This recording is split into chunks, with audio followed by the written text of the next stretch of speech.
fantastic to have you all joining us. We have a great session coming right up. I'll just do a quick intro as usual and then hand over to our fantastic speakers who we have today.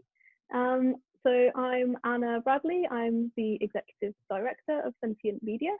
And yeah, it's a great pleasure to invite you all and bring you all into this session this morning, or this afternoon, or in my case, this evening. So this is actually our final edition of our 6-part series of Sentient sessions. I can't believe what a strange and interesting last 6 months we've had, and I can't believe we're in our final one of the year. And we have a great one to go out on today. It's Stories That Matter, the role of undercover investigators and whistleblowers in animal protection. Yeah, and so I just wanted to say that I'm very grateful to all of our speakers and all of the attendees who have been with us over the last 6 months as we've explored this series. I'm going to send around some feedback, like questionnaire type things to everybody to see what we can do to make 2021 even, just as good or even better, if that's possible. And we're, looking forward to programming next year. So Sentient Sessions 2.0, here we come. All right, as we just wait to get to capacity, for those of you who are new to Sentient Media, a lot of you already know that we're a non-profit journalism organisation, and we report and we offer commentary and opinion on the corruption within industrial animal agriculture, and we work to bring these stories to the mainstream or to mainstream audiences. And throughout 2020, as we're coming to the end of 2020 now, we can say that we've served over 100 animal advocate writers with our fellowship programme. We've enabled over 250 articles to get published, and we've seen stories from our fellowship go to places like USA Today, New York Daily, Wired, The Guardian, and others. And basically we're always asking and trying to find ways that we can tell better stories about animal lives and reach new audiences beyond the animal protection echo chamber. And that's why, as many of you know, that's why we set up Sentient Sessions, to bring experts within and outside animal protection to help widen our scope and broaden the scope of our writing, basically. So yeah, we built this series for everyone who's seeking all forms of social justice through the written word. And yeah, I hope you've enjoyed it. So it looks like we're reaching capacity now. So on to today. As writers and advocates, we're always reporting on stories and injustices that we don't always get to witness firsthand. So today we're hearing from those who do. In this session, we're meeting undercover investigators Bob Baker, Scott David, and Pete Paxton, and Amanda Hitt, the Director of Government Accountability Project Food Integrity Campaign, and they're going to discuss their role in farmed animal protection. And it's going to be moderated by Cailen LaBarge, who is a fantastic friend of Sentient Media. She's on our board of directors, and she's also co-founder of Strategies for Ethical and Environmental Development, SEED.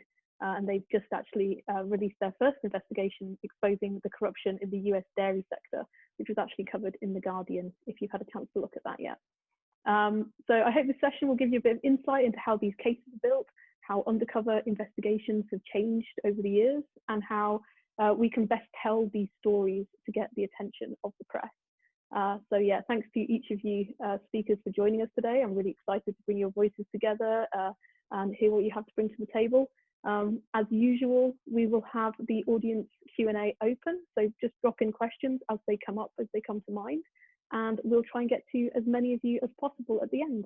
So yeah, without further ado, thank you so much, everybody, and over to you, Cailen, on the speakers. Welcome to our 6th and final event in our 2020 Sentient Sessions. As Anna noted, our topic today will be Stories That Matter, the role of investigators and whistleblowers in the animal protection movement, because these are stories that truly matter and that we all rely on in one way or another in our advocacy. As Anna said, my name is Cailen LaBarge. I'll be the moderator today. I'm the U.S. co-founder of Strategies for Ethical and Environmental Development. We're a nonprofit animal and environmental advocacy organization working in the U.S. and Brazil, and I'm honored to serve on the board of Sentient Media. We have 4 wonderful speakers for you today, and I'll give a short overview of who they are, but let them each give a more in-depth introduction and overview of their work themselves. First up, we have Bob Baker, who's a former investigator and is the executive director of the Missouri Alliance for Animal Legislation. Bob's going to start us off with a discussion including how the goals of undercover investigations have changed over the years. Then we have Amanda Hitt, who's the Director of Government Accountability Project's Food Integrity Campaign, where she and her team represent federal whistleblowers in the agricultural industry and work to protect the integrity of our food system. Then we'll hear from Scott David, who's a former undercover investigator for Animal Outlook and is now the organization's Director of Investigations. And finally, we'll hear from Pete Paxton, who's a veteran animal protection investigator of 20 years and who we are extremely fortunate to have as our investigations director at SEED. Feel free to ask questions during the presentations via the question and answer chat box. We should have a lot of time at the end for discussion and questions and comments. So I'll let Bob take it away. So thank you so much for inviting me to be here today and share my experiences. I've been doing it for a long time, starting in the 70s. So it's been over 40 years of doing undercover investigations. Have done a whole variety of types, mostly puppy mills, dog fighting, cockfighting. I've even done a cult. In fact, 2 investigations of cults that were sacrificing animals. And then more recently on farm animal operations. So I've seen a whole array of abuses, unfortunately, but we made a difference over the years. And then undercover investigations are just so vital to getting the truth out there and letting people know what's really going on behind the scenes. I will tell you, when I started my investigations, my primary goal was to address the specific problem at hand.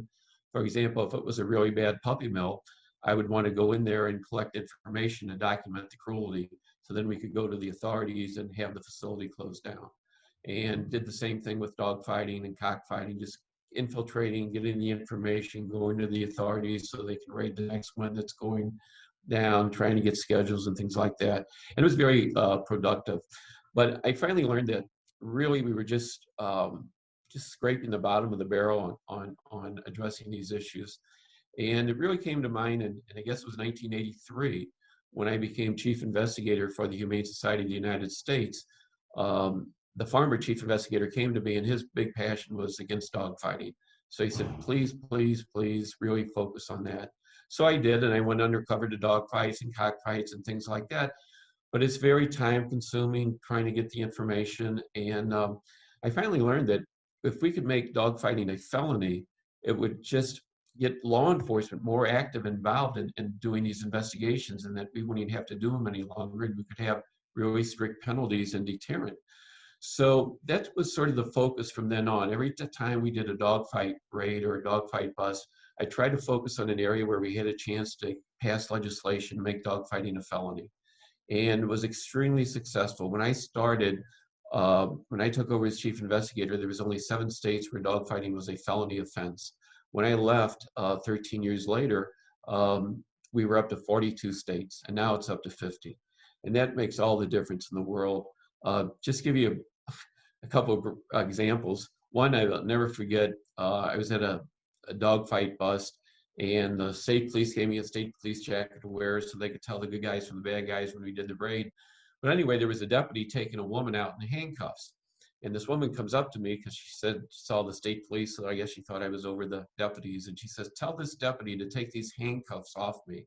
She says, I'll just write me my citation and I'll pay my fine. And I said to her, you don't understand. I said, dogfighting is a felony now in your state, and you're going to go to jail. And it was remarkable what she said. I never forgot. Her response was, if I knew when I left the house this evening that what I was about to do could end me up in jail, I would have robbed a bank. I wouldn't have gone to a dogfight.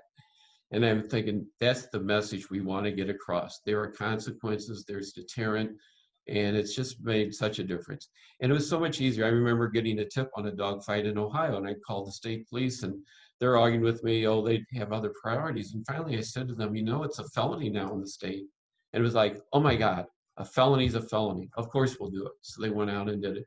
So I realized from then on that our undercover investigative efforts really needed to be focused on getting legislation passed to really address the problem at a large scale. And we were really successful on this on the puppy mill issue. When I was with the ASPCA a few years ago, I was working to get a stricter law passed in Pennsylvania to address puppy mill issues. And I called my good friend Pete, who you'll be hearing from later on, and Pete went out and did some really terrific undercover investigations of these puppy mills, got great video. And we were able to use that video then to show the state and the legislators the serious problem that we have in puppy mills. We got a new law passed, and that new law puts 75% of the puppy mills out of business. Now, Pete and I could have been out there still out there for 10 years trying to close them down individually, but getting a law passed made a substantial difference. And here with the Missouri Alliance for Animal Legislation, I use that same strategy here in our state. Missouri is sort of the home of puppy mills and across the country. Even today, with our great success, we probably still have 3 times as many puppy mills than the other states combined. And so we got a new law passed, believe it or not, in 2011. That new law put 1,200 puppy mills out of business within 2 years. It was remarkable. We still have a big problem ahead of us, but it was just a real eye-opener that legislation can really make the difference. And I think it's really important to have a focus of our undercover investigations to see what is the best outcome that could happen because of that investigation. And then as I got involved more in doing farm animal operations, it's a little bit tougher to get legislation passed to protect farm animals. So I started to focus on just raising, again, public awareness. Bring the public aware of what's going on and letting them know where their food is coming from and how these animals are being abused and neglected. And that in and of itself can make a big difference. So I've really been focusing on that. Another example was, again, my good friend Pete. I got a tip from a worker at a hog farm in Ohio that they were actually hanging the old sows when they were not productive anymore. And they weren't hanging them, they were choking them to death. They suffocated, took them 5 minutes to suffocate to death. The necks weren't breaking. So Pete got in there and got video of it. And here turns out HBO did a documentary. I mean, what better public awareness can you bring to the cruelty of farm animals than having HBO televise this cruelty? And the remarkable thing is, and I fought with the producer on it for quite a while, and he finally agreed to do it. When that farmer went to court, the Ohio Farm Bureau and the Ohio Pork Producers Association gave him $10,000 for a legal defense fee. So I wanted them to put that on the scroll at the end of the video, so they knew that these practices were being supported by the Ohio Farm Bureau and by the Ohio Pork Producers. That had to be a wake-up call to the public, that this is so common that the farmers are actually defending these egregious situations. So media can really be a godsend to you. I'll never forget, I got to tell you this story. I mean, it just makes such a difference in the world. When I was out with Pete investigating puppy mills in Pennsylvania, trying to get our new law passed, I was able to talk a reporter with the Philadelphia Inquirer to go with me just one day. And she said, "Oh, I can't report on the story because I can't do undercover stuff." But she says, "I'll just follow you along and tag along." Well, the first place we went to, we asked if we were told the breeder that we were interested in buying a dog. And he said, "Well, if you want a cheap dog, I can sell you Italian Greyhounds really cheap." He says, "They're not selling in pet stores anymore." So he took us back into a barn, and he had a pregnant female dog, no food, no water in the cage. And I said to him, "There's no food or water." And he said, "Why should I feed her? She's not making money for me anymore." I mean, this was their callous attitude.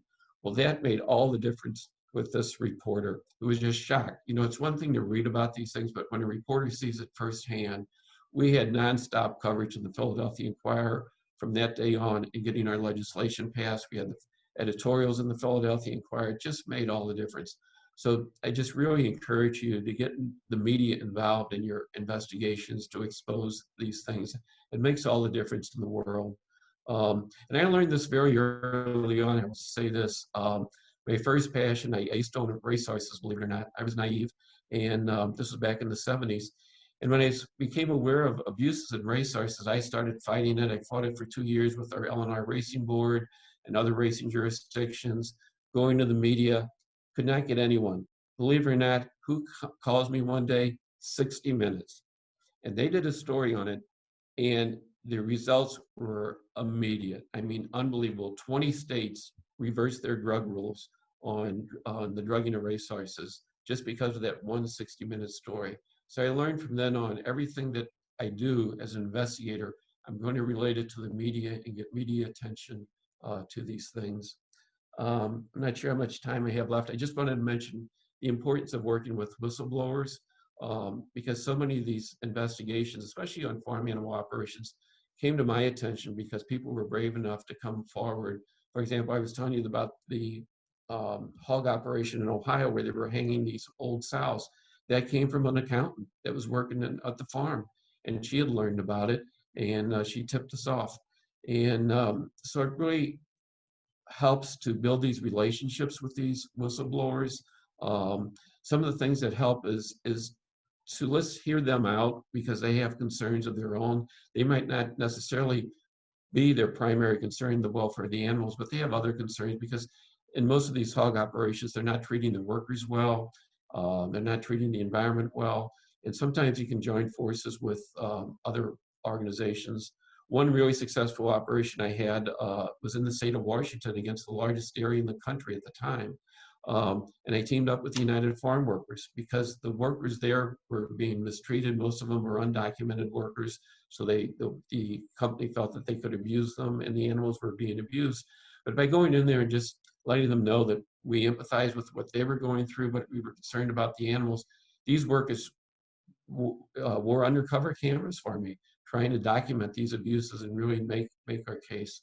So I would really encourage you to work in conjunction with these workers. One of the ways I found in connecting with a lot of them was just hanging out where they often go to. Remember going hog farm I did in South Dakota. There was a casino nearby, and I found out all the workers hung out at the casino. So I just started hanging out at the casino, making relationships with them and getting them to tell me their stories and finally gaining their trust and getting them to help me in their investigations. And then the last thing is government whistleblowers. They are such a big help.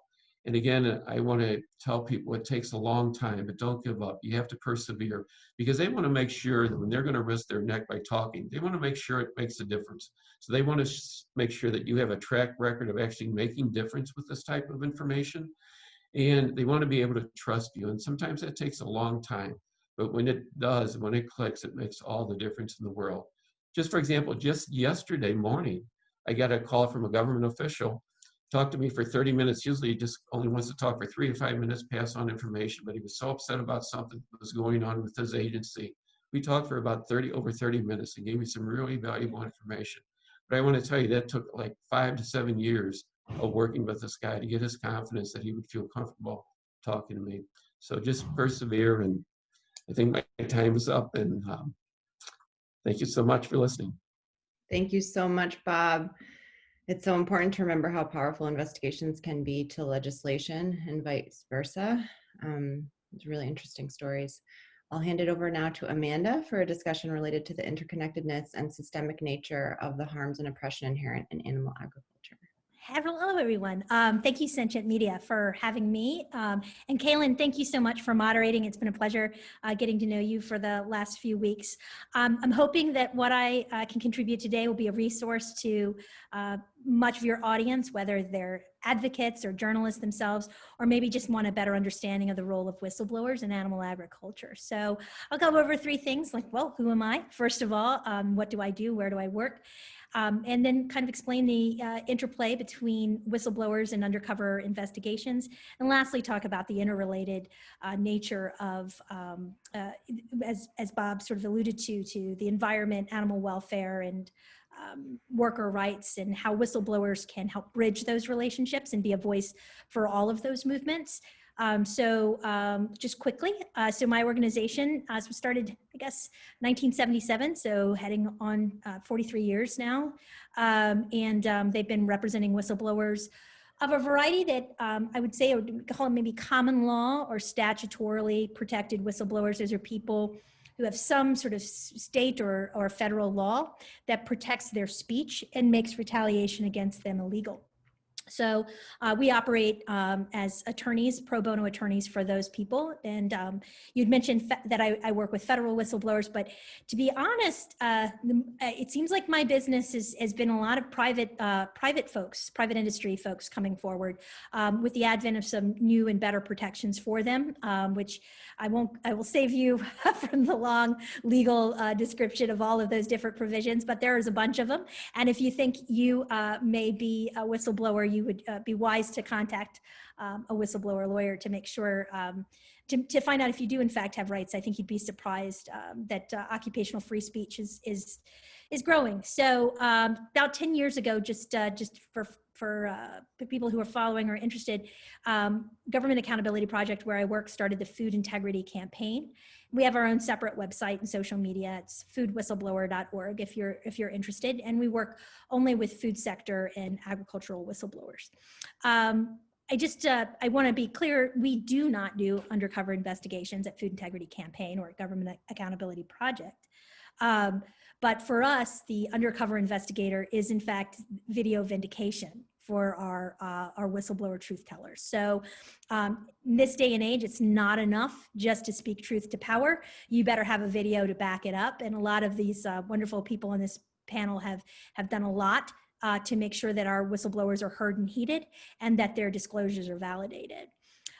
With regard to this interaction or the crossover between whistleblowers and undercover investigations, around the same time we started, there was the proliferation of the newer ag-gag laws. For those of you who are not familiar, just what it says, and it was an attempt for state governments to stop whistleblowing on farm, and it was directed at undercover investigators as whistleblowers. I think it's an interesting point to sort of tap into that, because at some point, right, an undercover investigator is an employee. And I think that the people who have done this can speak to it. They become a part of that system. They are working together with coworkers. And for that moment, they have the whistleblower access, right? So whistleblowers are important as sources and insiders for really two reasons: access, like they physically are there and can see what's going on, but also context. And I think undercover investigators and whistleblowers bring context. So the question often becomes, I'm seeing something, it looks horrible, but is it illegal, right? Or I'm seeing something, it isn't illegal, but is it still something that people should know about? And contextually, both the undercover investigator and the whistleblower can speak to that. I think the biggest difference is, and I get this question, and maybe I'll just jump ahead of it. People, well, why don't undercover investigators use their whistleblower rights? Well, the fact of the matter is, I don't think those undercover investigators want their jobs back. I think that their point is the disclosure. But they are whistleblowers in a sense as well, legally kind of acting in that role as well. And then I'd like to just draw your attention to a couple of things. Hopefully we can post links to it elsewhere, but we do have a couple of guides that we offer on the foodwhistleBlower.org website under our public resources, downloadable materials. And there's a good way to work with whistleblowers. There's a better way that can protect their rights as much as possible, short of actually going to a lawyer, which I highly recommend, and seeing if your insider or your source can get protections. You should check out these guides. We have one, a guide that's actually created specifically for journalists working with sources and how they can protect the interest of their source whistleblower. But we also have one for public interest groups. And the groups here have been working with whistleblowers for a long time, but if you're new to the scene, new to the game, I would advise you to check out the guide. You can get that information and give justice to your truth teller. I think we should be aspiring to do both. A whistleblower is not just here for the issue. They're there because they're trying to do the right thing, or they're speaking up because they're trying to do the right thing. And I was talking earlier about how it is very much, they are the voice of a lot of interconnected activities. So one whistleblower can speak to issues involving worker safety. He or she may discuss things about animal welfare, but also environmental issues. And maybe what we see most prominently with my whistleblowers, especially in the earlier folks I represented, they did a lot of food safety whistleblowing, so public health. So whistleblowers can attest and speak to all of those things. And so whatever your movement is, whatever draws you to this, whether it's animal welfare, please understand that none of these disclosable activities or activities that disclosures of wrongdoing, they're not operating in this insular vacuum. I mean, I've never had a whistleblower say, they treat the animals horribly, but they're great to the workers. So understand that these are always going to be interconnected. So no matter what brings you into the story, what your interest in advocacy is, be aware that you're very often going to find, if not always going to find, these other issues as well. And whistleblowers are fantastic for alerting you to the full spectrum of what's really going wrong in our food system. Thank you so much, Amanda. That's really interesting. It's so important that we protect whistleblowers in these industries. Now we'll hear from Scott for a discussion on increasing media and public attention for these important stories. All right, so I guess first I'll go over a brief intro of who I am, who I work for, what I do. So as was said, my name is Scott David. I'm sure it's in a corner somewhere. You can look over there if you forget. But I'm the current Director of Investigations for Animal Outlook. For those of you who are not familiar with what Animal Outlook does, we do a whole bunch of different things, from corporate and public outreach to legal advocacy, and then what I'm involved in, which is investigations. So as the Director of Investigations, I help run all of our undercover work. I make sure the investigators are safe and that we successfully complete our investigations, and that what we release to the public is as effective as it possibly can be. Just a little tiny bit about how I sort of got started in the movement. On a personal level, I just really like reptiles. I watched Jurassic Park when I was like 4 years old, and a bunch of animal documentaries. I wanted to be like a paleontologist first, but then when I figured they weren't actually going to bring back dinosaurs anytime soon, like the movies, I sort of switched to studying, to wanting to work with still living animals. I was also really into comics, and I really wanted to be a superhero, so I thought I would mash those together and see if I could be someone who was working to sort of save and improve the lives of animals. After I graduated from school, I found a job posting online looking for undercover investigators, and that's pretty much how I got started in the field. When I was in the field, I worked for 2 years. I worked solely in slaughterhouses. I worked in a chicken slaughterhouse, pig, and also lamb slaughter.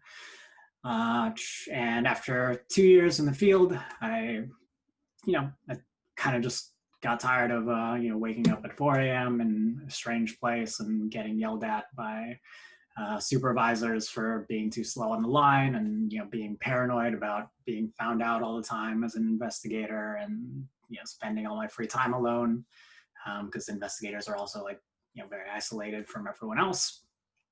So I decided to leave the field. Luckily enough, Animal Outlook, they decided to keep me on in another position, and after some time spent in that position, I'm now the Director of Investigations. But yeah, that's my little intro about me.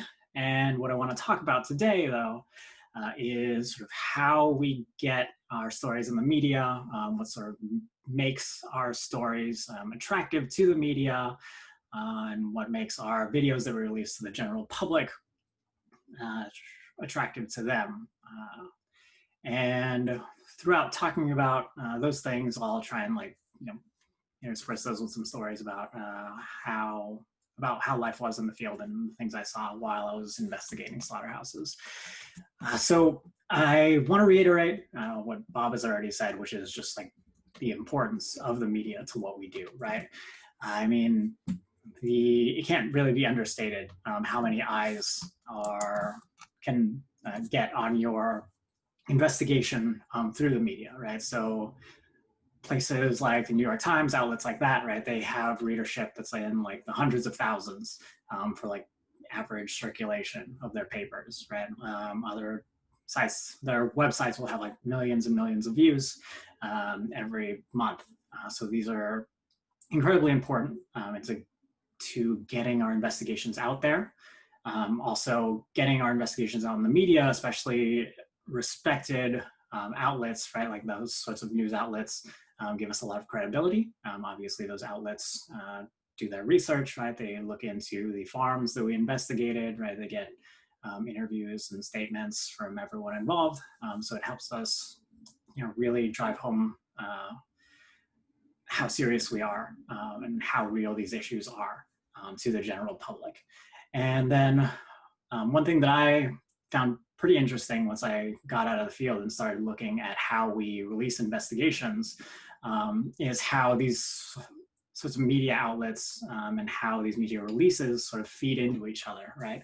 We get a lot of requests for like interviews for things like podcasts, documentaries and stuff like that, because we had these other types of earned media, right? Because we made it into the New York Times or Washington Post, whatever it is.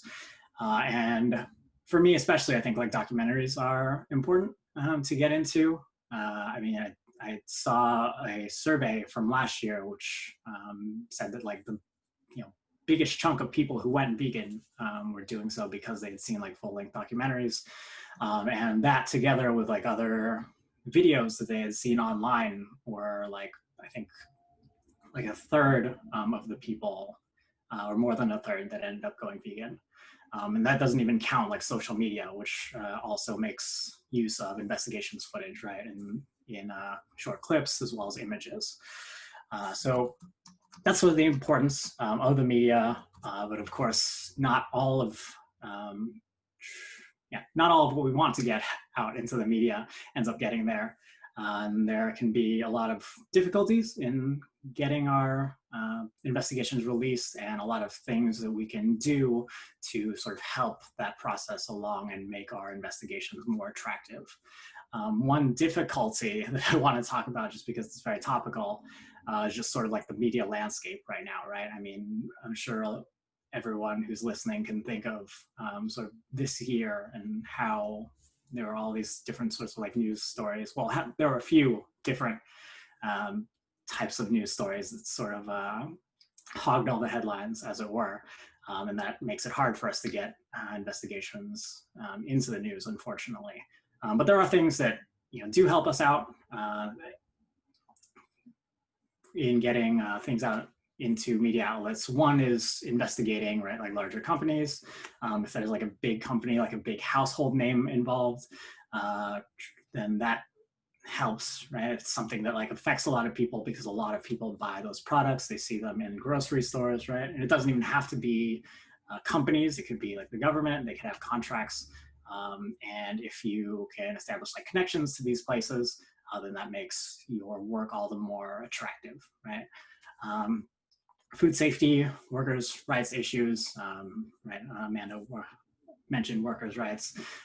These sorts of things, like even to people who don't necessarily care about animal rights, right? They care about how the workers are doing or how like their food is being prepared, right? So maybe they don't necessarily care that, right, people are mistreating chickens, but they do care that these workers are like working right side by side on the line, and they're at risk of like getting diseases, or their like hands are swelling up to some time their normal size because of how much work they have to do and how fast they have to do it. People end up caring about that instead. If there are any like consequences for these facilities, that helps a lot. Right, farms getting shut down, contracts getting revoked, changing of standard practices. One investigation we did found this practice called like nose boning in broiler breeder chickens. So basically what they would do is stick these plastic rods in through the nostrils of these like broiler breeder birds, the males. And that was to stop them from eating as much food as they really wanted, because they would like take too much food, right? And that's because of how fast they grow. It could be bad for their health. They could end up like dying too fast like that. And of course they take away food from other birds. But they do that without any sort of like anesthetic or anything like that. And thanks to our investigation, because you can see, I mean, how roughly people were handling these birds, right? They're just like grabbing them from by the head and sticking these nose bones in through the nostrils. We were able to get a lot of companies to actually change those standard practices.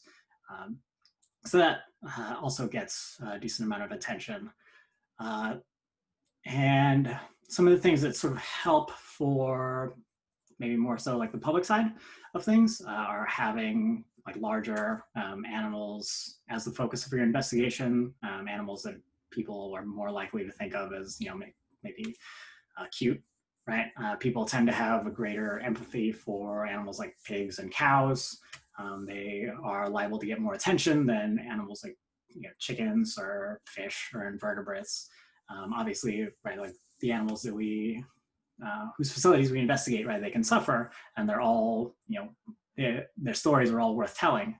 But it's a little easier for the general public, especially, to empathize with these animals, since they have sort of like, similar eyes maybe, or like their ability to express themselves is sort of similar to the animals we're affiliated with at home, right? Dogs and cats, stuff like that. Overt cruelty, right? Cruelty that's not like, that's super obvious, is incredibly important. That hooks a lot of people in. Things like people hitting animals, right? Punching, kicking them, hitting them with like poles or like pipes with nails stuck in them, which we saw once in a chicken investigation we've done. I know in my pig slaughter investigation, for example, the workers were armed with these like rattle paddles, and they're like oars with beads in what would be the flat end of the oar, and you're supposed to shake them around just to like make sound, and that's supposed to help move the pigs. But people would just like take these rattle paddles, they would raise them high above their heads, and they would bring them down multiple times on these animals, in like their faces, and on their spines and stuff like that. And that's just like viscerally, right, jarring to people. And it helps hook them in, and helps them like really realize that, something's wrong here. It doesn't require like context to explain. You can see that image or that footage and really just tell like, oh yeah, you're not supposed to be doing stuff like that. And something I heard from another Sentient sessions actually was the importance of like a human interest element, right? So in investigations, there's sort of like this baked in human interest element, which is the investigator themselves, right? They're a character to latch onto. You can like go through their sort of life in the field and how isolated they were, and how they had like nightmares after doing investigations because they were super afraid of being caught. People want to hear about that stuff. They want to hear about like how they got along with their coworkers, right? I got along with one coworker because I found out we both read Naruto, and he had like been given the books while he was in prison. People like sort of stuff like that. And I mean, it's worked out. I think that human interest element has worked out for me personally pretty well. The last investigation I did was lamb slaughter. We were actually lucky enough to get a New York Times article out of it. And they sent a photographer to photograph me in like a park near my apartment at the time. And they put me like above the story. And I don't really know if I told you that to illustrate the importance of human interest, or I was just bragging about being in the Times, but you can do with that what you will. I think it's important. And then of course, I mean, there's all the things you can do just to sort of like make your video pretty attractive to just like the general public watching, right? I mean, obviously we have it like freely available for everyone. We're not gonna like hide it behind a paywall because that's gonna drastically reduce the number of people who can see it. Celebrity endorsements help, particularly actors, I've heard, since people are more familiar with them than they are with like other sorts of celebrities. Obviously the music and narrator that you put in your video online is super important. Again, like having that story to tell, whether it's in the investigator story, or if you can just like go through the life of an animal as it like lives or dies at a facility, that can also be very helpful. One thing that's, I don't know, sort of unfortunate, at least in my thinking, is that we have to keep our videos pretty short in order to keep people's attention. Right at the end of our videos, that's where we have the call to action and stuff like that. But they are, if the videos are too long, people click off them before that. Our like max is maybe like 8 or 9 minutes for our investigation videos, and even that is sort of like pushing it. We really only do that because we have so much information to present, right? We have all these like weird standard practices. We've seen, people like dehorning cows and like castrating piglets and stuff like that, and that's stuff that's hard to see or hard to understand just through the video. We really need to explain that to the general public. We also like front load our videos with our more like egregious, acts of violence or more like gruesome standard practices. So, for example, like my first shot of my pig investigation is someone like dragging a downer pig out of a chute, and the animal's like just flailing around on the ground, and you can clearly see that this animal is in distress. Right. One of our more recent dairy investigations, the first shot is of a dairy cow, a downer who has a gun pointed at her head. Right. These are all very visceral. These all grab a lot of attention from the public. And yeah, I mean, these are all different things that I think are important to think about when you make and sort of release the video. Thank you, Scott. We're so lucky to have your perspective, especially as you have transitioned from the investigator role to directing those activities and everything that comes along with it. Getting media attention is so critical, and I would guess that most people attending this call and speaking on the panel have dealt with the difficulties of trying to convince media outlets of the importance of investigative footage, especially when it comes to farmed animals. And before we get to Pete, I wonder if there's any other panelists that have insight into that, and also would love to hear your perspective, Amanda, as your work generally centers on industry harms outside of animal cruelty and whether you've found that makes things easier. Does anybody have any insight?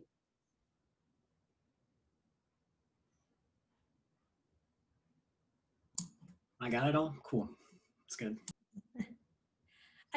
Just to quickly answer your question, when I first started with the Food Integrity Campaign, I remember I was liaising with my friends at HSUS Investigations, and they were like, "Oh, we can't get anybody to watch these investigations or take them seriously. We need you, Amanda, because you have the food safety connection." They're like, you help people.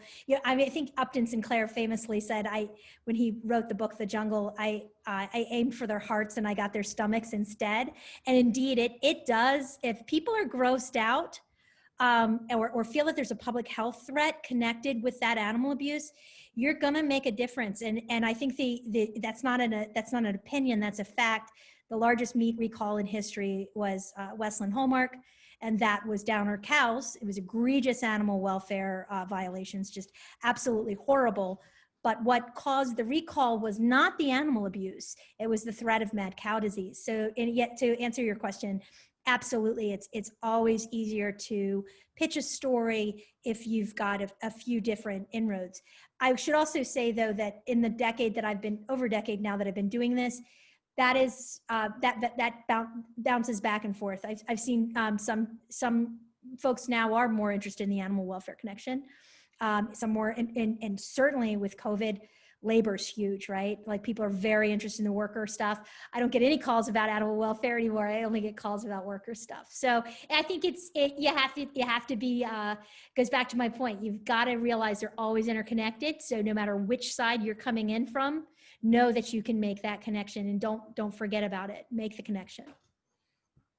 Absolutely. I think it also helps to have more than one oppression or harm as the focus.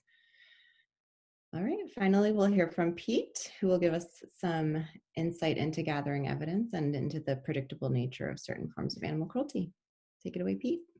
Hey, I'm Pete Paxton. Thanks for being here. I can tell you about myself, and I will tell you about what leads to animal cruelty being predictable behavior in a commercial environment. And then I'm going to add to what the other speakers have said about the role of the media in investigations. To specifically reference when I worked a case that I set up from the beginning with the idea of how do I go for a case where I know the press is going to cover it, and then kind of set that up. So I can tell you I've been doing investigative work for animal rights groups since 2001. Half of my career has been dogs. I've been to over 700 puppy mills. would not have gotten into the first puppy mill if not for the guidance of the speaker, Bob Baker. And I've worked at facilities selling dogs and cats to research labs, investigated kitten mills, pet stores. The other half of my career has been factory farms, slaughterhouses, commercial fishing boats, primarily in the US, though I have done field work in and managed investigations in Canada, Mexico, Brazil, India, and the Philippines. Now, what I'd like to do is jump into the weeds of cruelty to animals in commercial facilities, because, you know, if whoever you are, even if you're a journalist or an activist or whoever you are, the number one question that I hear asked, no matter how many cases we come out with, is why? Why do people do this? Why would someone do that? This doesn't seem to make sense. Why would they commit animal cruelty? Why do we keep, you know, seeing this? And I think, you know, for all the journalists that are listening to this, it might help to put it into perspective to understand why, and then know what to cover and how to be more inclusive in that coverage of the different aspects of the issue. There's 5 things that I've broken it down to. There's a book that I wrote with authors Gene Stone and Nick Bromley. I'll go ahead and plug it. It's Rescue Dogs. And it details my work on dog cruelty cases. And in different stories of the book, we cover these different elements. What I'll do here is I'll focus on just explaining those elements broadly. First of all, there is the stress of the work environment of a commercial facility. Yeah, I think we all understand by now it's difficult working at a slaughterhouse or a factory farm. But I'd like to put it into perspective by just saying, you know, I've moved furniture, I've done roofing, I've done construction work. There is nothing like working at a factory farm or slaughterhouse. It's while some of the jobs can be simple, most of them are so difficult that when you first do it, you'll think it's inhuman. I remember my first slaughter case was having to hang live turkeys onto shackles, 36-pound birds for an 8-hour shift, hanging them onto these shackles to then go off to be slaughtered. And I remember that there was one guy who would come in, he was a mechanic, big guy, and he would come in just to use the turkeys like they were punching bags, and he'd box them. The workers would make fun of him and said that he didn't last a single shift because he started crying while doing the job and had to leave. And I couldn't blame him. I got carpal tunnel from that job, and I honestly was worried I was going to cry on my first day. The thing about it is that generally in most commercial environments, you generally work 6 days a week, 12 hours a day. You don't have a lot of time to eat, and you're exhausted. Now, in interrogations, sleep deprivation and starvation are 2 very common interrogation techniques because they break down your will and they make you more susceptible to suggestion. So if you're in a factory farm environment, it becomes pretty easy for you to just give in when your will is broken down and someone says, just kick the cow, just poke the sow in the eye, just do it. We all do it. You're holding up everything here, just do it, right?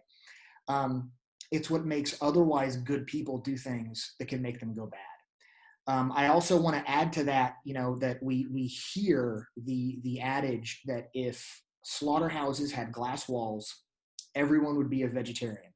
That is not true, because that does not apply to everybody who works in that slaughterhouse. It also, you have to consider that slaughterhouses they're rotating doors of employees, right?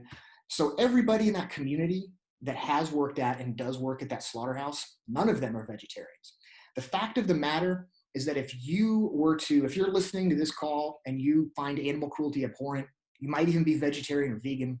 If you were to go work 1 shift at a factory farm or a slaughterhouse, I promise you, I've trained many investigators and managed many investigators and done I've worked at dozens of factory farms and slaughterhouses. I promise you, you will become desensitized to animal cruelty in less than 1 8-hour shift. The blood that covers you, it'll be like water after taking a shower, and the screams of the animals will become background noise. It'll just become like just white noise to you. So, you know, you have that, but then you have the next thing, and this is very important. This is immigration status and felony status. If you are a felon, imagine you have a felony record, you already can't get a good job. then you try to apply at a place, and they look at your record and they say, okay, you're a felon. And we heard that you snitched on your last job for animal cruelty. There's no way you're going to get another job. So you see animal cruelty, you keep your mouth shut. If you're an undocumented worker, you definitely keep your mouth shut, because you are putting yourself at risk, you're putting your family at risk, that you might think your local community might have some kind of sympathy for you, but ICE will not. They will separate you from your kids, they will kick you back across the border. And this leads me to my third point for why animal cruelty is so predictable in a commercial environment, and that is law enforcement corruption.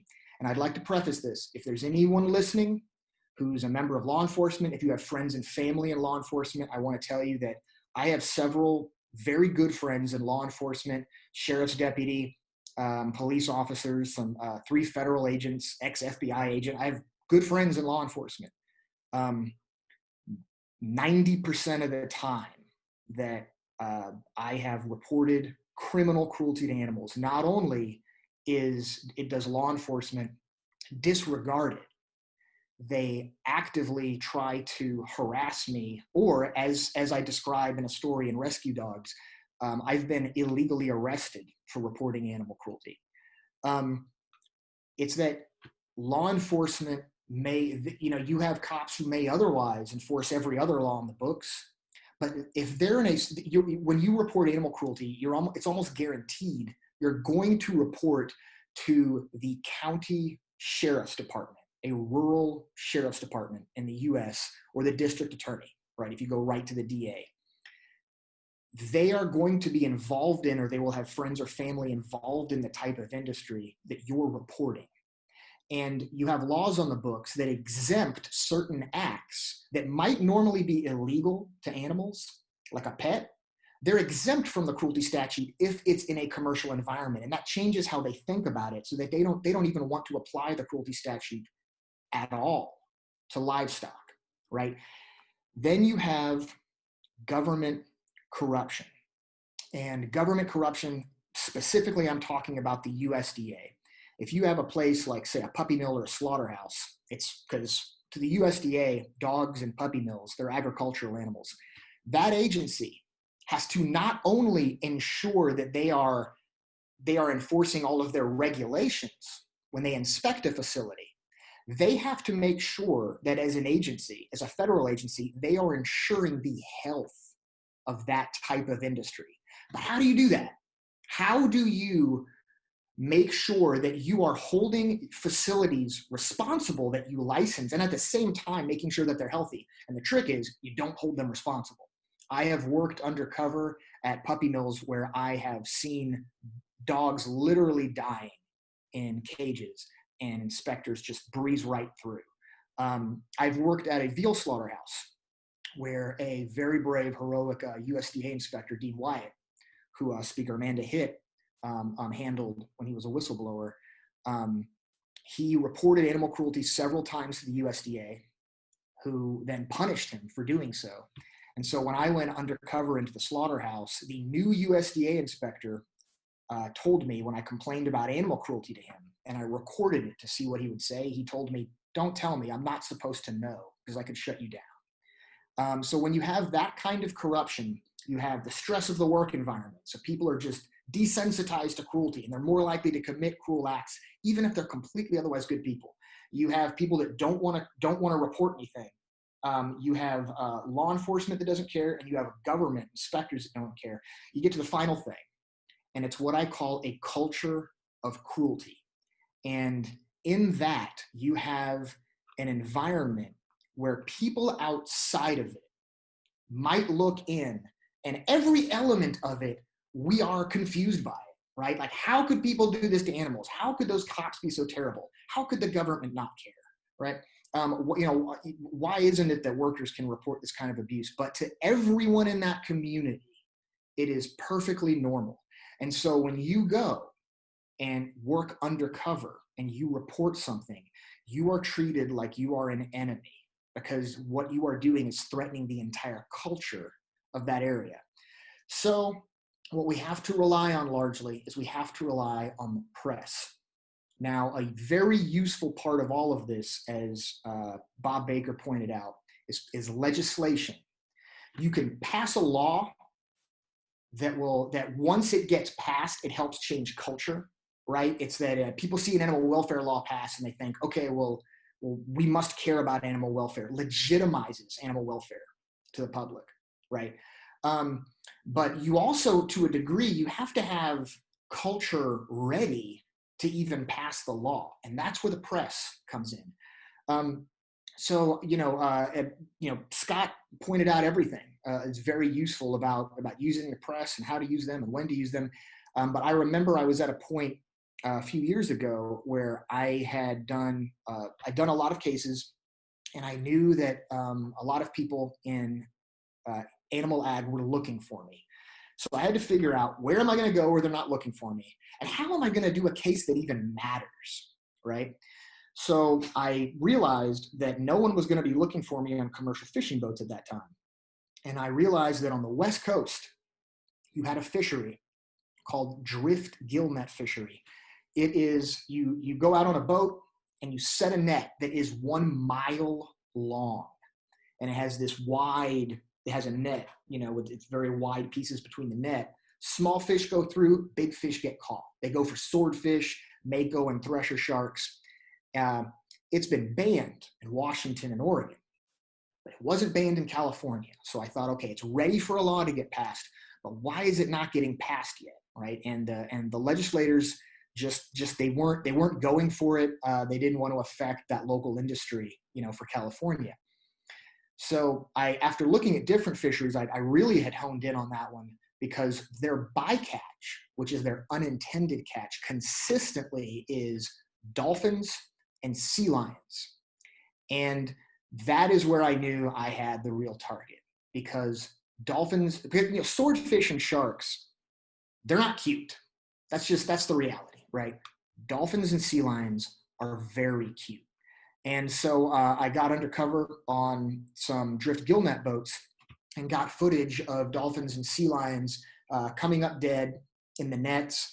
One actually dying as the animal was brought on board and then died on board, and recorded, the statements of everyone saying, don't report it. Even got footage of workers stabbing holes in the bodies so that they would take on water and drown, so Coast Guard planes wouldn't see them as they went over. Well, the footage went nuts in the press, and very shortly thereafter, a law was passed to ban that kind of fishery. So, I think that, a case like that, nothing could have happened with it without the press. But we are at a point now where we have to consider things like that, because if we see just another animal cruelty case, that's not necessarily something that everybody wants to know about. The public is also becoming desensitized to animal cruelty. So we need those new kinds of angles. Thank you, Pete. So important. And thank you, everyone, for your presentations. We have plenty of time for questions, and we have a few questions starting to come in. The first one is for Bob. With the advent of social media and its ability to reach an audience directly, how important is it to partner with traditional media outlets? And do you think that investigators can now go it alone with media partners? I think it's really important to have media partners. I mean, social media is so important. There's no doubt about that. It's a new avenue. But a lot of times you can use those media stories to put them on Facebook and Twitter and other social media to get out there. And sometimes they have more credibility if they come from a established news outlet, and then you can use social media to combine them with. I just find it just invaluable, whether you're working on legislation or public awareness. And I just had remarkable success with the media. I usually don't have a difficulty selling them stories. The only difficulty I come across oftentimes is they'll say, oh, we did this story already. This is the same story. So sometimes you have to put a different twist on it. Just to give you an example, when I was working with 2020 on puppy mills, I got them to do 3 stories on that one issue. One was on the corruption of USDA. I took them out there where USDA inspectors had their own puppy mills. So the story centered around the corruption of USDA, but it showed puppy mills, obviously. Then I got them to do a story on the American Kennel Club and their involvement on the puppy mill issue. Then I got them to do a story on Dr. Pet Centers, which most of your viewers probably have never heard of. But at one time, they were the largest pet store chain in the country. They had close to 300 pet stores throughout the country. And we got them put out of business. In 2020, did a big expose on them. So it was, again, coming up with a different angle to approach the media on. But usually I've had really good success. And like Amanda said, sometimes you just have to have different angles. Sometimes it's the workers that are being abused. Other times it could be the environment and the animal abuse. There's just so many different avenues you can go with to the media with. So yeah, I mean, I couldn't have accomplished anything in my career, I can say that truthfully, without the media. There's no bill I ever got passed, or no facility even closed down, or anything without that media. Absolutely. Our next question is, how do you take, and this one's for our investigator and former investigator panelists, how do you take care of your mental health during or after spending time in abusive situations, such as farms and slaughterhouses? Yeah, I guess I'll get this one first. So first, I think I'll say that like the hardest time that I've ever had, or like the moment that I felt that like I guess my mental health was most in jeopardy was during my final investigation. So I was doing lamb slaughter, and I had basically like just been able to get in to see where the lambs are actually like, you know, being slaughtered and stuff. So I had filmed that for a while, and I thought that, you know, everything was cool. I was like about to go home. I had already discussed with my supervisor at the time at AO, you know, that I would be leaving the field, and he was cool with it. And I was just so glad to be done with it, with all of it. And then I got word from him that they had noticed in the footage that I had taken of the slaughter line that about like something like 90% of the lambs that had been slaughtered at that facility, they were moving later on down the line still in response to having their tails cut off, right? And movement in response to stimulus is a big indicator of those animals still being you know, sentient and like aware and sensible, I should say. So once that got out, my supervisor was like, yeah, we're going to need you to stay here for a few more weeks. And just like, you know, all that hope I had for, you know, being done and finally be able to like see my family and my friends again and stop having to like lie about like, you know, why I was there at a facility. All that was just like dashed like straight away by this news that I would have to stay there even longer, even though it was already, it was only like a period of a few more weeks that I would probably have to stay there. But I had been there for about like 6 months already. So that I think hit me the hardest. But throughout my entire time in the field, I think the thing that most helped me stay sort of like above that, above everything, and keep it together was writing in a journal. It's something that I like looked up online basically when trying to figure out how I should manage my mental health. So it's a place that, you know, no one can really see, right? I mean, it stays secret, it stays to you, and you can like just vent there. The other thing you can do is, right, like vent to people, not to like anyone who doesn't work with you, obviously, in investigations, but you can vent to, right, like your supervisor, the person who's like running your investigation, essentially, because they're basically the only one who's going to understand, right? You can't talk to like your friends or your family or anyone like that, but at least the people who are helping run the investigation with you, they at least know what it's like to be an investigator, and they know what it's like to spend all this time away from like your normal life, and having your life basically like frozen in time while you're working day after day at these facilities. So those sorts of ways that I found to just like vent all my frustrations, I think were most helpful to me. That and receiving like thank you cards from people. Right now, you can go on our website and write thank you cards to the investigators in the field. And those are incredibly helpful, right? Just seeing how appreciative people are of the work you're doing and how it's like affected them and the people around them, I think is really good for investigators to have. Yeah, absolutely. Yeah, I just might add two quick things on there. Number one, don't make eye contact with the animals. If you do, you start relating to them, you just fall apart. You got to stay focused on what you're there for and what your purpose is. But the other main thing is, which I think most people lack, is set realistic goals. When you get involved in this movement, be realistic what you are going to accomplish. I think so many people get burned out, at least the ones that I know that said, I've had it, I have to get out, is they think they're going to change the world overnight. And that's going to lead to a lot of frustration and to burnout. Set realistic goals and then be, encouraged by the progress that you make. That's what's, at least for me personally, that's my incentive for keep going for over 40 years now, is that we're making progress. It's long, it's slow coming, but we are headed in the right direction. And I think that's what really encourages me to keep going.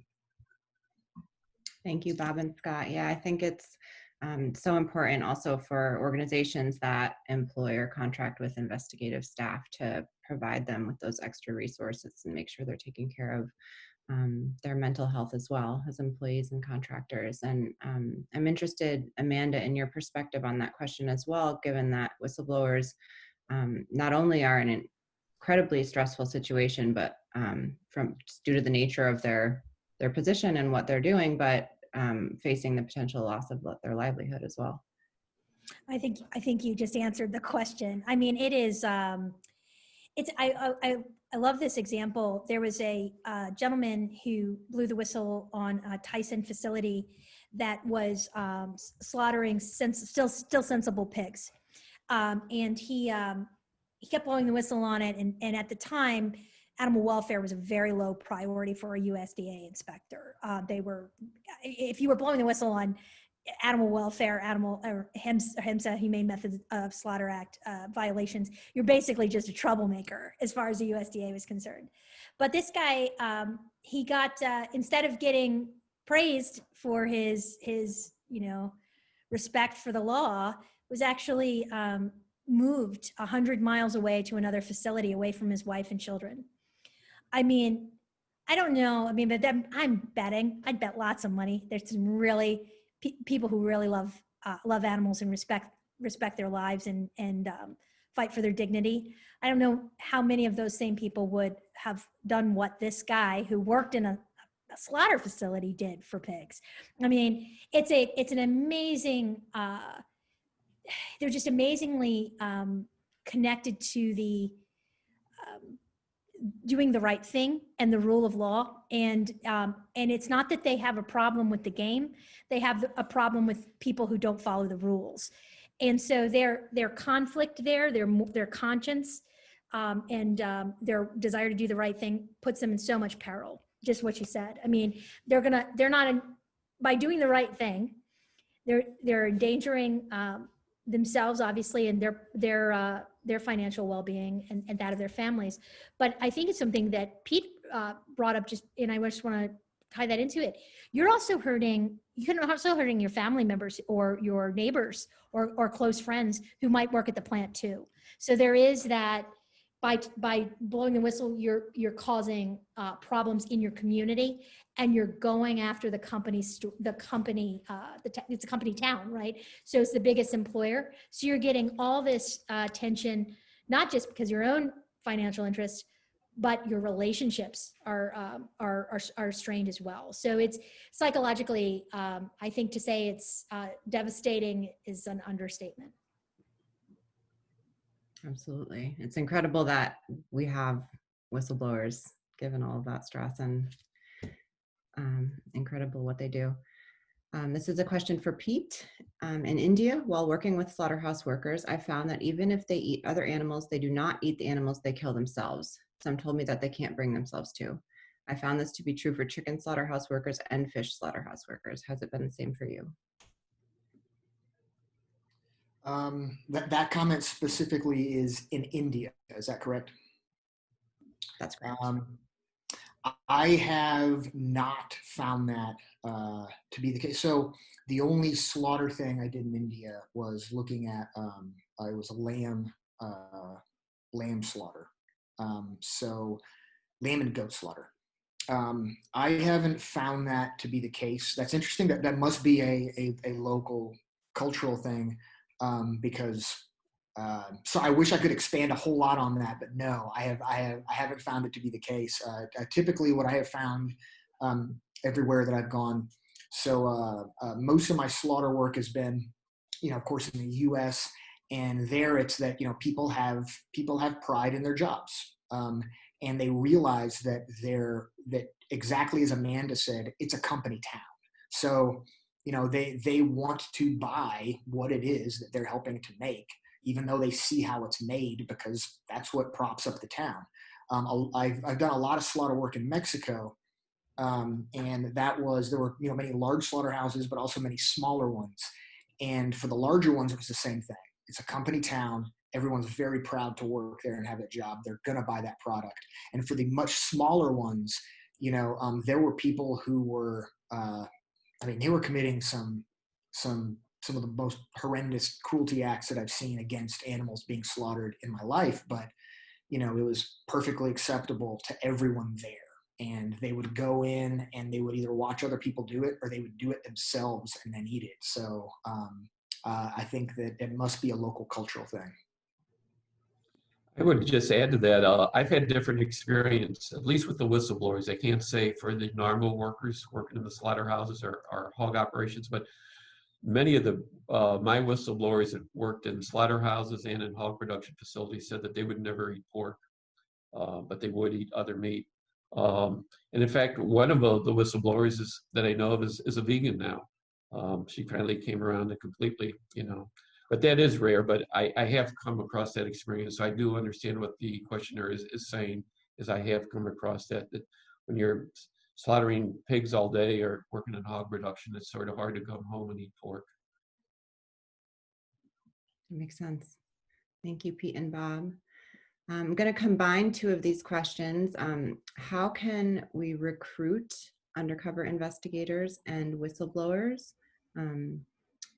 How do we find whistleblowers, especially during COVID or even in situations where you're not there in person? For example, I found an interesting story in another country and have some interesting data, but need some inside answers that only a whistleblower can give to me. Are there any non-in-person ways?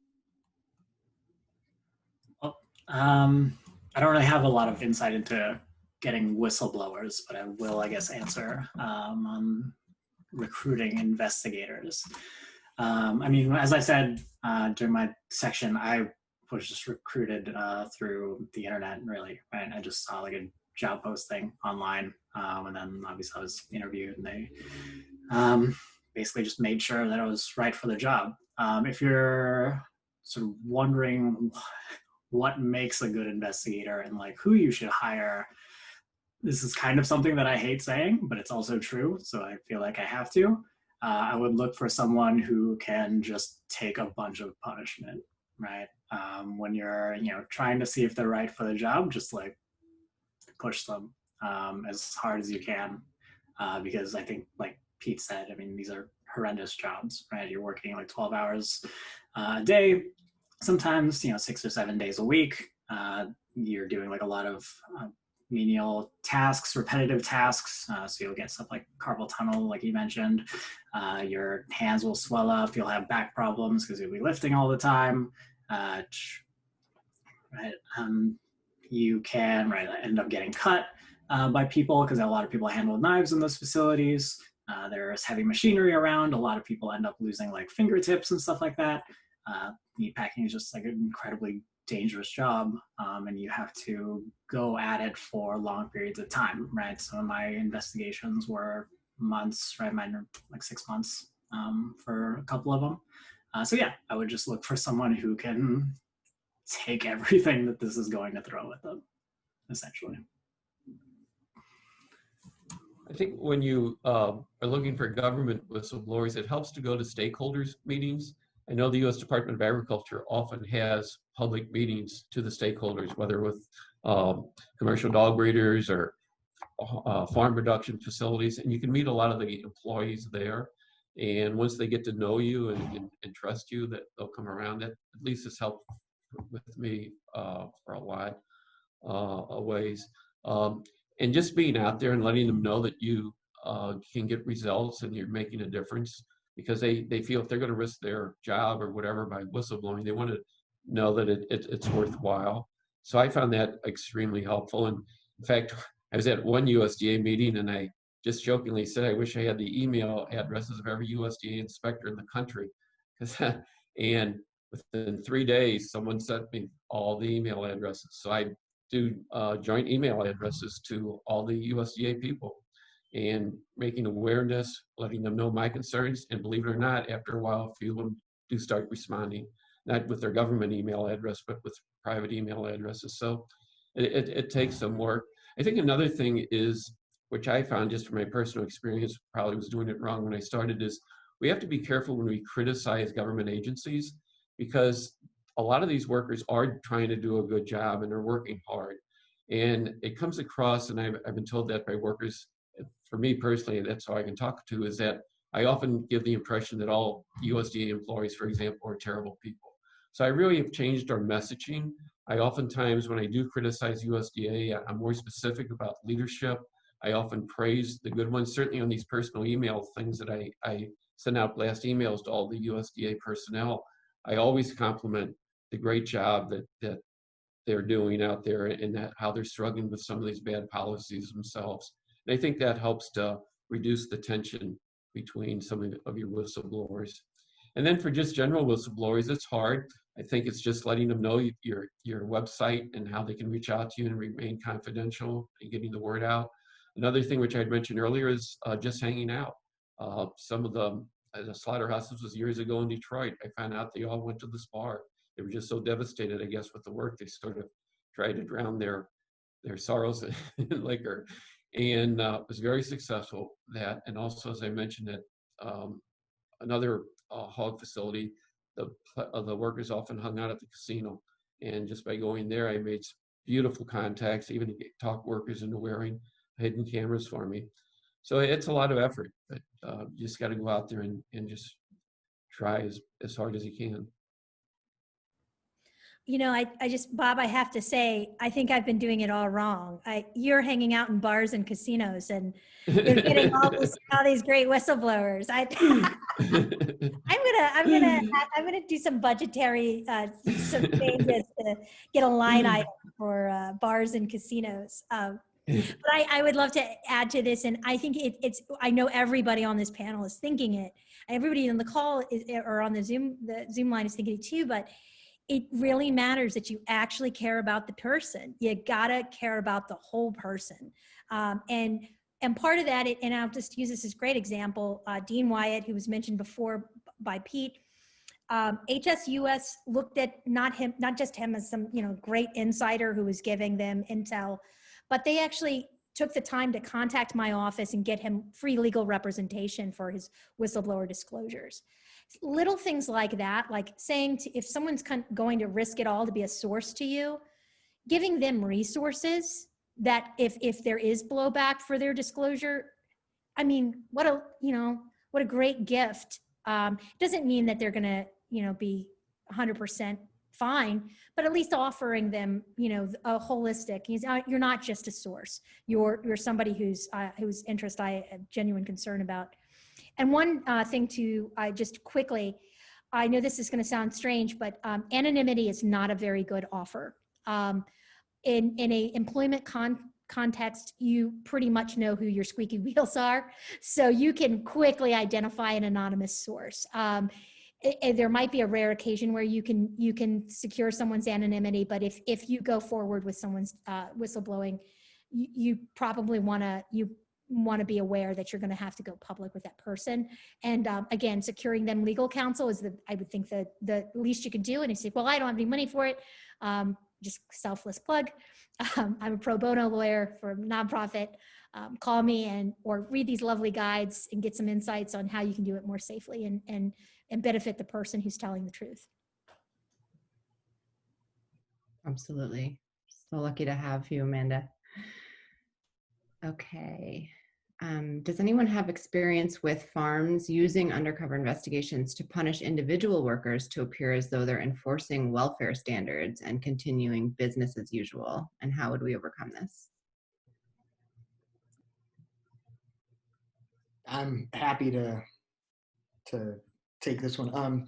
I know, Bob, I know the speaker, Bob Baker, has seen this an enormous amount, but yeah, so the way it's been, I've only done this for 19 years. Bob has done this a lot longer than I have, but what I've seen during my time is that when I started in 01, it was that people would blame individual workers, and they would always try to say that they're isolated incidents. But then we started to see more law enforcement action on factory farms around like 08, between 07, 08 up until like 2011 is when there was like this big hit on law enforcement action of factory farms, at least from what I saw, much bigger than there had been in the past.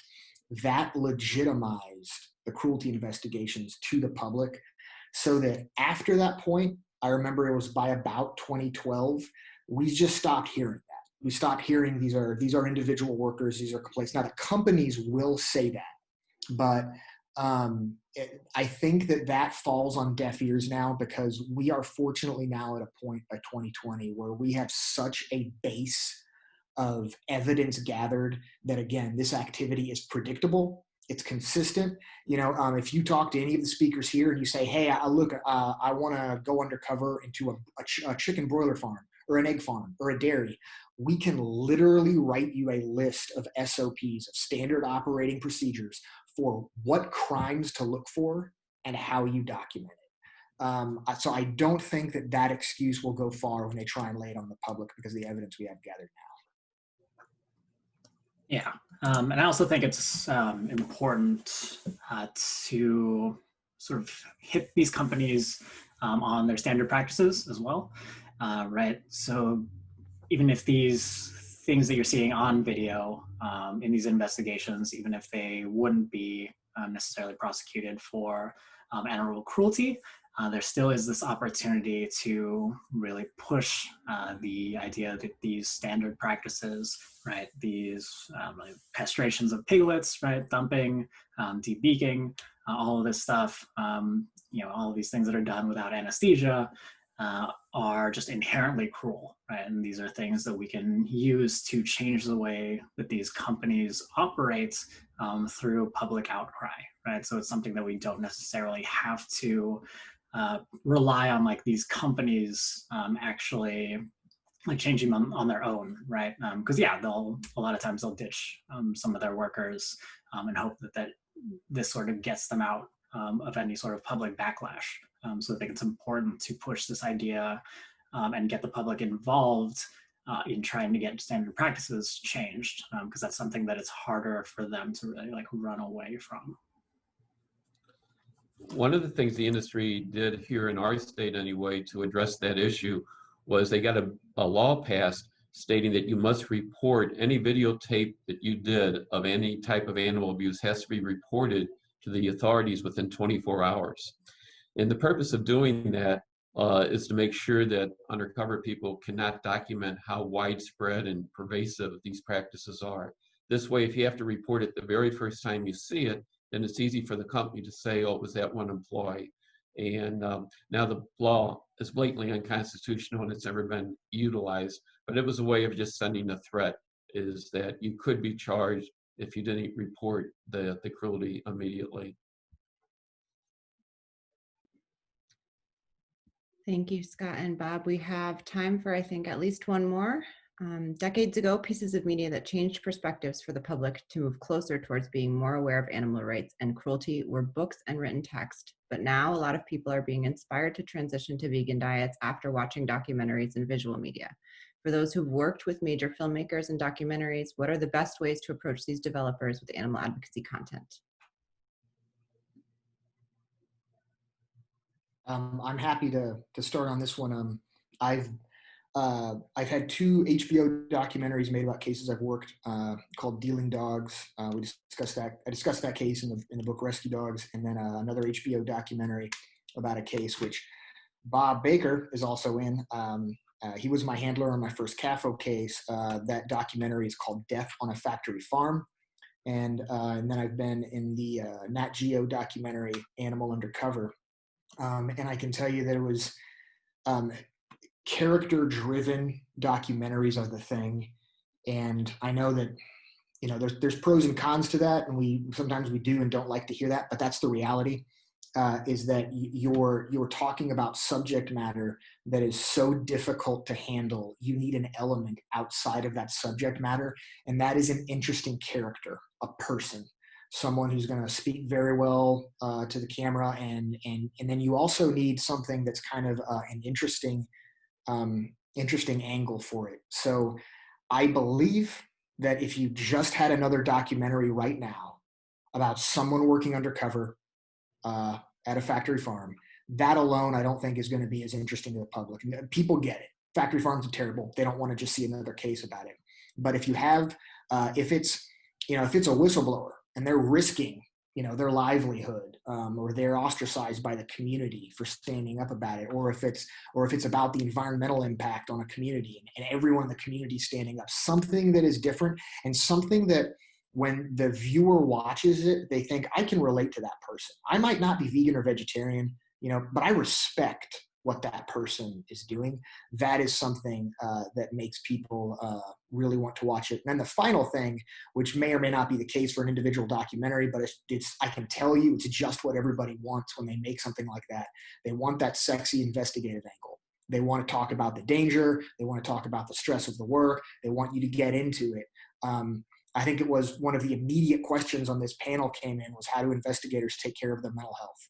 That is something people are very, very interested in, is that spy angle. So that's what people are looking for. Yeah, I'll definitely echo that. I mean, the importance of having this sort of character driven story that you can offer them, right? People are really interested in what investigators go through in the field. And I think that really helps sort of sell the story. When you're, I guess, pitching, if you're not the one being approached by these filmmakers or whoever it is, I think having a lot of footage that's like readily available that you can send them like immediately is super helpful, right? Like our web content, the ones we post on our website, they're cut down by a lot, right? We have just so much more footage, right? Like hours and hours that we can offer to people if they want to use our content. Right. And it's, because it's been cut down so much, it's like content that no one has seen before, basically, right? We've just been keeping it and, showing other stuff in the web footage. So that I think also is helpful, having this like new footage that no one's ever seen before and having this huge backlog of it that you can offer up to them. We are at the 1 hour, 30-minute mark, but I think we have time for those who are able to stay on for one more quick question. Would CCTV in animal slaughterhouses make a difference and would it help whistleblowers? Does it really work?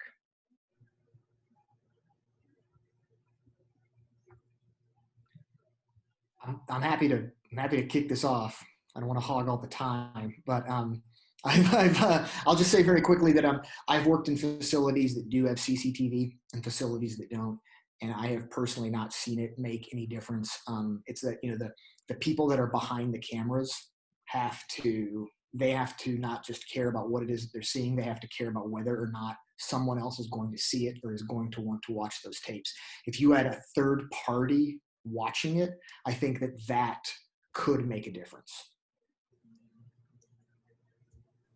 I would just completely agree with Pete. A lot of the facilities that I am aware of that have CCTV, it's mostly there just to watch the workers and make sure that they're doing the right thing and to intimidate them.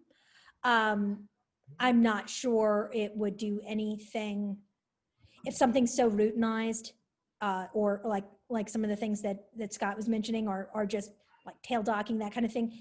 That isn't even something that is seen by the workers as wrong. I don't know. I just want to I think it's a neat idea. Like, what if, you know, again, it's the glass walls on slaughterhouses.